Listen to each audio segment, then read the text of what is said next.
So, like, how do you be the boss, promote your business, lead your employees, manage your employees, and then, like, my team calls me the talent, and then do the work yourself? Yeah, for me, Ina, there's a good book out there by, I think it's Dan Sullivan, strategic coach, and I believe it is called Who Not How. Well, definitely Who Not How is a great book, and it's about how you can separate and get things accomplished by finding the who that can take that task away from you versus how to do it yourself. And so I think that's, as far as us and what's attributed to our growth is hiring people smarter than myself. And kind of getting out of your own way. It took a long time to realize that. A lot of pride and ego that you have to get past at the beginning, especially for me. Not all people deal with it, but it's me, that I learned a little bit too late in life that I just need to let down my guard, make myself vulnerable, find the who and not be the how in my business, and get off the keyboard and start running the company and growing the company versus working in the company myself. For the first 20 years, I owned the job, not a business, as Andrea alluded to earlier when she was talking about the franchisees. And I think, it's a change of mindset for me. That's, hopefully that'll get us started in the conversation as well. Sure. So, Andrea, how do you help your potential franchise owners learning how to do that so that when they actually become a franchise, they can be more successful and not trying to do it all themselves? So more of what I do is help them make sure they're finding the right franchise for themselves and getting into the right situation so that they actually succeed. Making sure they know the financials for a year or two out, not just a few months, that kind of thing. But part of the reason I network and enjoy networking is to let people know that there's a lot out there in the franchising world. It's not just the McDonald's anymore, but also because when my clients do actually purchase into a franchise, I want to have resources for them as well. Like, if they need a lawyer, they need an accountant, they need a business coach, perhaps, things like that. Right. Yeah. So, technically my job ends when they purchase their business, but I'm still here for them and I still want to be able to help them. And for me, part of that is knowing that, having contacts, having that information should they ask for it and need it. Now they may have their own way of finding that, but I do like to be a resource for them as well. So sure, that's great. Develop that long relationship.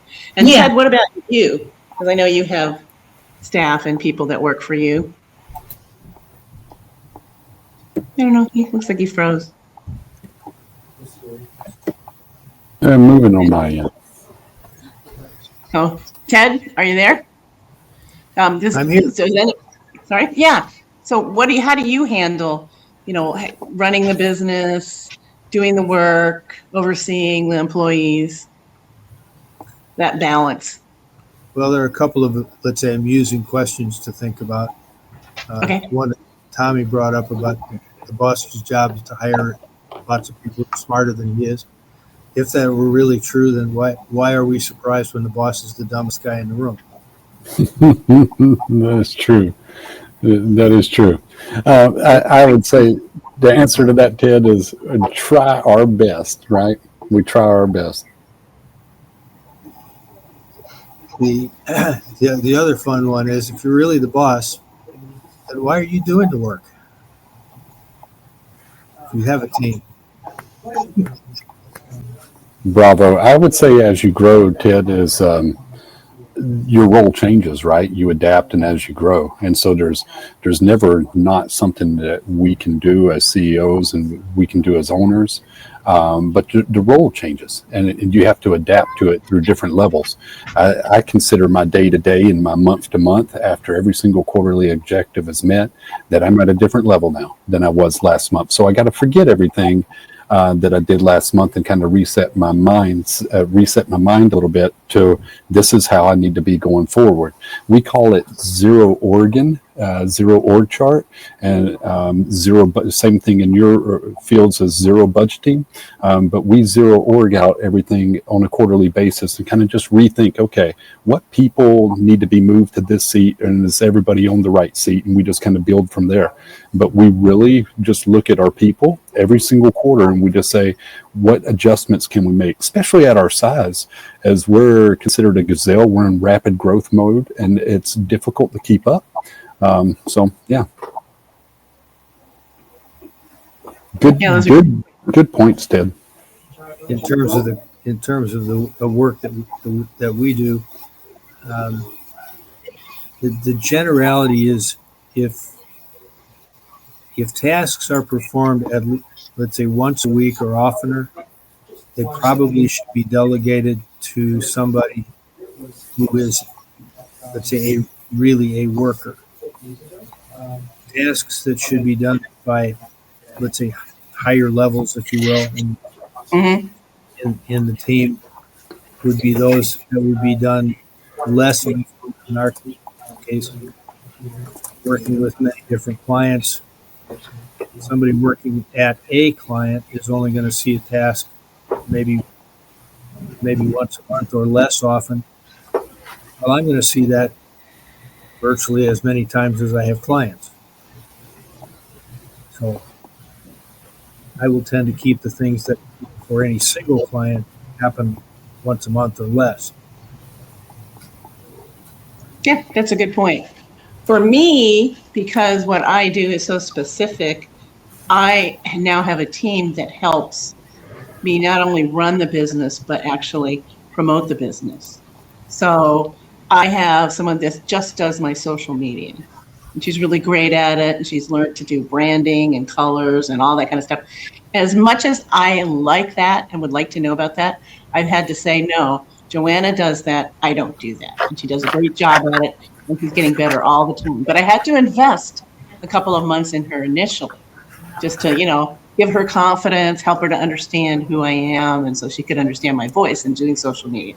But then I have Santiago, who helps me with my CRM tool and some email blasts, those kinds of things. He helps us with the meetings that we have here and responding to people. And then I have one other person that does business development for me. So she's working with people for partnerships, where we can have power teams or people that I can refer to that make sense. I also have a course that I do as well, but I won't go into that. But that's part of also the partnerships. We're developing an affiliate program now that we're going to roll out in the beginning of June that I'm hoping will really help with that. But I'm not doing that work. So I have Molly, who is my advertising and marketing gal, she's a consultant. And so she's helping me with all of that. Again, a lot of what she does, I find really interesting. I would love to know more about it, but I had to tell myself, no, that's not what you do. You have to step back. And so, yeah, and that's been really hard for me. But you know what? In the last couple of months, everybody's really blossomed. The team is really working together. I use a product called Trello to manage tasks and things like that. We're all using that really well, so we don't have to have a million meetings. We use Slack a little bit, and it's really, really going well. So I know there was. Bill? Yes. Couple of things that I would like to share with everybody, particularly when you're in the earlier growth stages of a company. And Tommy, you probably have experienced that. There's a fault line that runs there that can open up into a great big chasm in your company. And that is if the folks who are doing the grunt work get the idea that the senior management feels like the grunt work is beneath them, you got a problem getting ready to start. So if you've got 3 guys out there mopping the floor, it doesn't take much effort to go grab the mop yourself and take 15 minutes and spend out there helping the guys doing drudge work, that is worth its weight in gold, because they will see it and everybody in the company will know about it, and it sets the right example that you're not too good to do the menial stuff. By the same token, somebody said earlier, always hire somebody smarter than you, and it's true. But the corollary to that is, if you're going to hire smarter than you, then you got to give those folks a chance to develop and blossom and be rewarded for it. If you do that, you can breed loyalty. If you don't reward them, you're not going to have them for more than a year or two, because somebody else will see their quality and pick them off. Yeah. I would agree to that. And another way to look at it, instead of hiring somebody smarter than you, is to hire somebody that's replace your task. Just like how Ted said, you try to get rid of your duplicate things that you're doing. So you're always looking for somebody to replace what you're doing on your day to day, that frees you up to go that one step higher to do something. And if the person you hire has capacity for advancement, Yeah. you don't gain much if you just hire somebody capable of only doing this little set of tasks. Yeah. If they're capable of growing, now you add value to the company.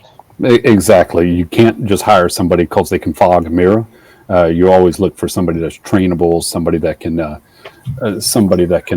move up and take on additional roles. I love it. Bill.